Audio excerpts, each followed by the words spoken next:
শুনছে নিন। বনবাসের সময় মা সীতার জল তেষ্টা পায়।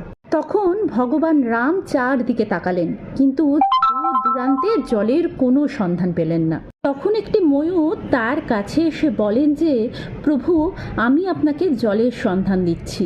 আমি উড়তে উড়তে যাব এবং পালক ফেলতে ফেলতে যাব। এর ফলে আপনার পথ ভুল হবে না, আর আপনি সেই পালক অনুসরণ করে সঠিক পথে যেতে পারবেন।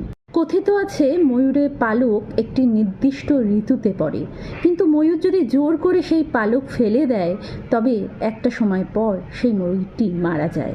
সেটিই ঘটেছিল। ময়ূরটি যখন একটি পুকুরের সামনে যায় তখন তার সমস্ত পালক পড়ে যায় এবং ময়ূরটি মারা যায়। তখন ভগবান রাম সেই ময়ূরটিকে প্রতিশ্রুতি দিয়েছিলেন যে পরবর্তী জীবনে উনি তার মাথায় এই পালক ধারণ করবেন। এই কারণেই উনি শ্রীকৃষ্ণ হয়ে যখন জন্মেছিলেন তখন মাথায় ময়ূরের পালক